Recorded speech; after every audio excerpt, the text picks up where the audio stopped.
ವ್ಯಕ್ತಿತ್ವ, ನೇರ ನಡೆ ನುಡಿ ಹಾಗೂ ಕಲಾಭಿರುಚಿಗಳು ಇವರ ಮೇಲೆ ಗಾಢ ಪ್ರಭಾವ ಬೀರಿದ್ದು ಉತ್ತಮ ಕಲಾವಿದರಾಗಿ ರೂಪುಗೊಳ್ಳಲು ಪ್ರೇರಣೆ ನೀಡಿದವು. ಕೇವಲ 13ನೇ ವಯಸ್ಸಿನಲ್ಲಿ ಹಾರ್ಮೋನಿಯಂ ವಾದನವನ್ನು ಅಭ್ಯಾಸಿಸಿ 17ರಲ್ಲಿ ನಾಟಕ ನಿರ್ದೇಶನದ ಜವಾಬ್ದಾರಿಯನ್ನು ಯಶಸ್ವಿಯಾಗಿ ವಹಿಸಿದರು. ತಮ್ಮ ಅಪೂರ್ವ ಸಂಗೀತ ಪ್ರತಿಭೆ ಹಾಗೂ ನವೀನ ಚಿಂತನೆಯ ಮೂಲಕ ದಕ್ಷಿಣ ಹಾಗೂ ಉಳಿದ ನಾಟಕಗಳೇ ಕ್ಯಾಶಿಯೋ ವಾದನದ ಹೊಸ ಆಯಾಮವನ್ನೇ ನೀಡಿದರು.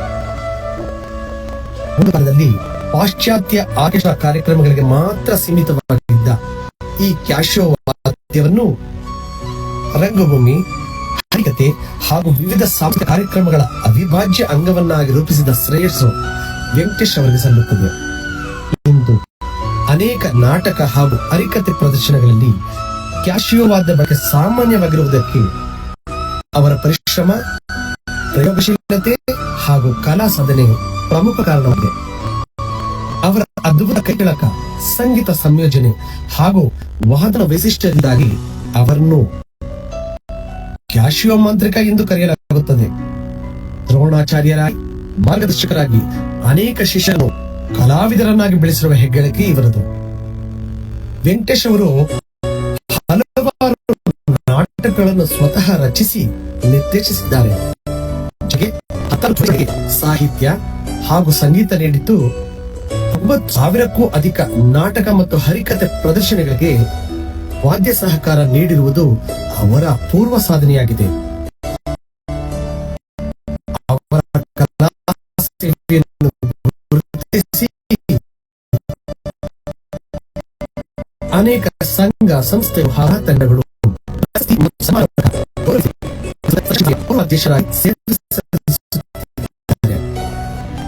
ದುರದೃಷ್ಟವಶಾತ್ ಈಗ ಅವರು ಹೃದಯ ಹಾಗೂ ಸಂಬಂಧಿತ ಆರೋಗ್ಯ ಸಮಸ್ಯೆಗಳಿಂದ ಬಳಲುತ್ತಿದ್ದು ತೀವ್ರ ವೈದ್ಯಕೀಯ ಚಿಕಿತ್ಸೆಯಲ್ಲಿದ್ದಾರೆ.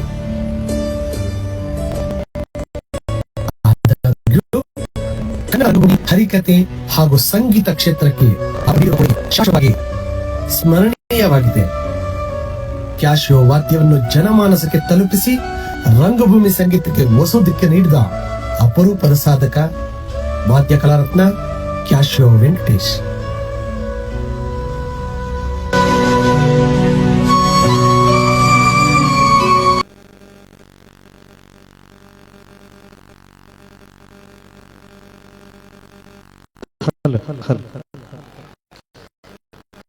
ದಯಮಾಡಿ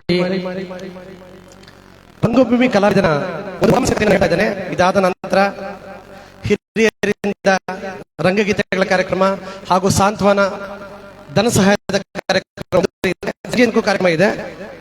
ರಂಗಭೂಮಿ ಕಲಾವಿದನ ಒಳ ಮನಸ್ಸಿನ ಕತೆ, ಬದುಕು ಎನ್ನುವ ವಿಷಯವನ್ನು ನಾನು ಮಾತಾಡ್ತಾ ಇದ್ದೇನೆ. ಗೌರವಾನ್ವಿತರೆ, ಪೂಜ್ಯ ಶ್ರೀತರೆ, ವೇದಿಕೆ ಮೇಲಿರುವ ಎಲ್ಲ ಗಣ್ಯರೇ, ನನ್ನ ಪ್ರೀತಿಯ ಕಲಾಭಿಮಾನಿ ಬಂಧುಗಳೇ, ಇವತ್ತು ನಾನು ನಿಮ್ಮ ಮುಂದೆ ಒಬ್ಬ ವಾದ್ಯ ಕಲಾವಿದನ ಒಂದು ಬದುಕಿನ ಚಿತ್ರಣವನ್ನು ಇಡಲು ಬಯಸ್ತೇನೆ. ಇದು ಕೇವಲ ಅವ್ರಿಗೊಬ್ಬರಿಗೆ ಅಲ್ಲ, ಎಲ್ಲ ಕಲಾವಿದರಿಗೂ ಅನ್ವಯಿಸುತ್ತೆ. ಕಳೆದ 45 ವರ್ಷಗಳಿಂದ, ಹೌದು ನಿಜ, 4.5 ದಶಕಗಳ ಕಾಲ 45 ವರ್ಷಗಳಿಂದ ಒಂದೇ ಕ್ಷೇತ್ರದಲ್ಲಿ ಸೇವೆ ಸಲ್ಲಿಸಿರ್ತಕ್ಕಂಥ ಆ ರಂಗದ ಬೆಳಕು, ಆ ವಾದ್ಯದ ನಾದವೇ ತನ್ನ ಉಸಿರು ಎಂದು ಬದುಕಿದಂತಹ ಮಹಾನ್ ಜೀವ ಕ್ಯಾಶಿಯೋ ವೆಂಕಟೇಶ್ ಅವರು. ಅವರ ವಾದ್ಯಕ್ಕೆ ಇಡೀ ರಂಗಮಂದಿರ ಮೈಮರೆತಿದೆ. ಸಾವಿರಾರು ನಾಟಕಗಳು, ಲಕ್ಷಾಂತರ ಪ್ರೇಕ್ಷಕರು, ಕೊನೆ ಇಲ್ಲದ ಚಪ್ಪಾಳೆಗಳು. ಅವರು ವೇದಿಕೆ ಮೇಲೆ ಕುಳಿತು ವಾದ್ಯ ನುಡಿಸ್ತಿದ್ರೆ ಜನರ ಮುಖದಲ್ಲಿ ಮಂದಹಾಸ ಮೂಡ್ತಾ ಇತ್ತು. ಎಲ್ಲರಿಗೂ ಅಪಾರ ಸಂತೋಷವನ್ನು ಹಂಚಿದ ಸಾರ್ಥಕ ಕಲಾ ಸೇವೆ. ಆದರೆ ಬಂಧುಗಳೇ, ಆ ಚಪ್ಪಾಳೆಗಳ ಸದ್ದಿನ ಹಿಂದೆ ಈ ಯಶಸ್ಸಿನ ಬೆಳಕಿನ ಮರೆಯಲ್ಲಿ ಅಡಗಿರುವ ಒಂದು ಕಹಿ ಸತ್ಯವನ್ನ ನಾನಿಂದು ಕಣ್ಣೀರ ದಾರಿ ನಡುವೆ ಗಮನಿಸಬೇಕಾಗಿದೆ. ಕಲಾವಿದ ಜಗತ್ತಿಗೇನೋ ಸಂತೋಷ ಕೊಟ್ಟ, ಆದ್ರೆ ಅದಕ್ಕಾಗಿ ಆತ ಕೊಟ್ಟ ಬೆಲೆ ಏನು ಗೊತ್ತಾ? ತನ್ನ ಸ್ವಂತ ಆರೋಗ್ಯ ಮತ್ತು ಹೆತ್ತ ಕರುಳಿನ ಸಂಬಂಧಗಳು. ರಂಗಭೂಮಿ ಕ್ಷೇತ್ರದಲ್ಲಿ ಮಳೆ, ಚಳಿ, ಸೆಕೆ ಎಲ್ಲವನ್ನೂ ಸಹಿಸಿಕೊಳ್ಳುತ್ತಾ ನಾಟಕದ ಪ್ರದರ್ಶನ ಅವಧಿಯಲ್ಲಿ ರೆಸ್ಟ್ ರೂಮ್ಗೂ ಸಹ ಹೋಗಲು ಸಹ ಬಿಡುವಿನ ಅವಕಾಶ ಸಿಗಿದೆ. ಇತ್ತೀಚೆಗೆ ಹನುಮಂತನ ಬಾಲದಂತೆ ಬೆಳೆಯುತ್ತಿರುವ ನಾಟಕದ ಅವಧಿ ಮತ್ತು ಹಾಡುಗಳು, ಈ ಎಲ್ಲ ಸವಾಲುಗಳ ಜೊತೆಗೆ ಹಗಲು ರಾತ್ರಿ ಎನ್ನದೇ ಪ್ರದರ್ಶನಗಳ ಒತ್ತಡ, ಸರಿಯಾದ ಸಮಯಕ್ಕೆ ಸಿಗದ ಊಟ, ನಿದ್ರೆ ಇಲ್ಲದ ರಾತ್ರಿಗಳು ಇಂದು ಆತನ ಇಡೀ ದೇಹವನ್ನು ಜರ್ಜರಿತಗೊಳಿಸಿದೆ. ಇಂದು ಆ ಕಲಾವಿದ ಬೊಜ್ಜು, ಬಿಪಿ, ಸಕ್ಕರೆ ಕಾಯಿಲೆ, ಕಪಿಮುಷ್ಟಿಯಲ್ಲಿ ಸಿಲುಕಿದ್ದಾರೆ. ನಿರಂತರ ಒತ್ತಡದಿಂದ ಕೂದಲು ಉದುರುತ್ತಾ ಇದೆ. ಅಜೀರ್ಣ, ತೀವ್ರ ನಿದ್ರಾಹೀನತೆಯಿಂದ ಬಳಲ್ತಾ ಇದ್ದಾರೆ.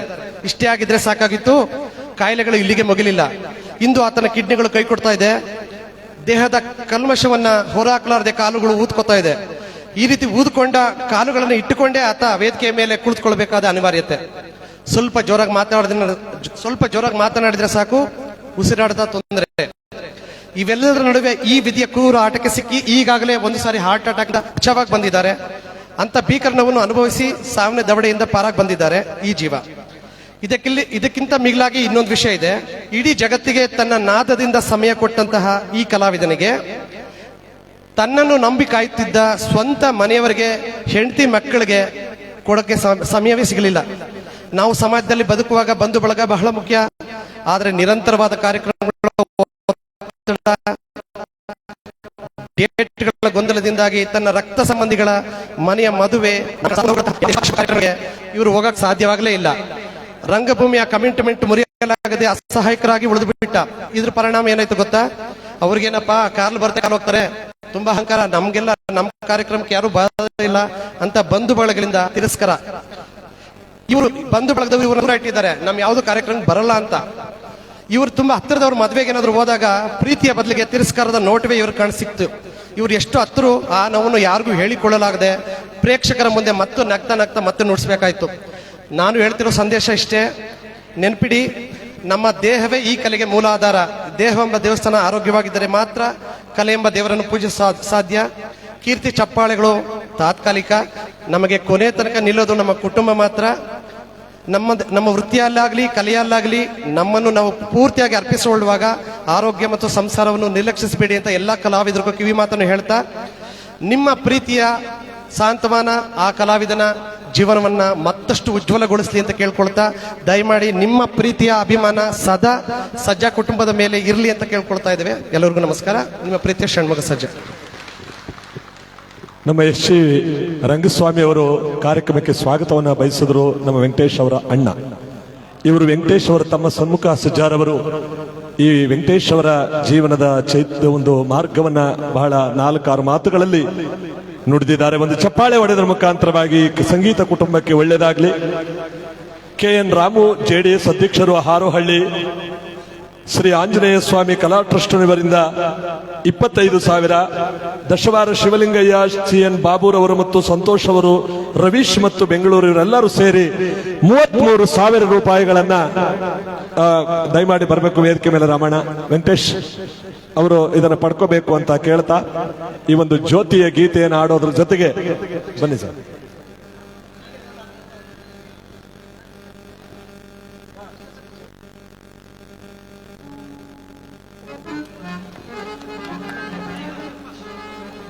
ಈ ಒಂದು ರಂಗಗೀತೆಯನ್ನು ಈಗ ಪ್ರಾರಂಭಿಸ್ತಾ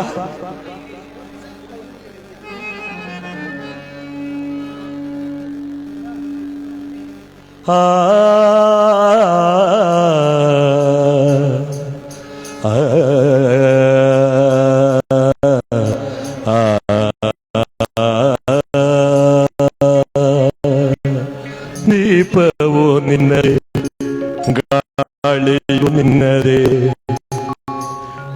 ಹಾರದಿರಲಿ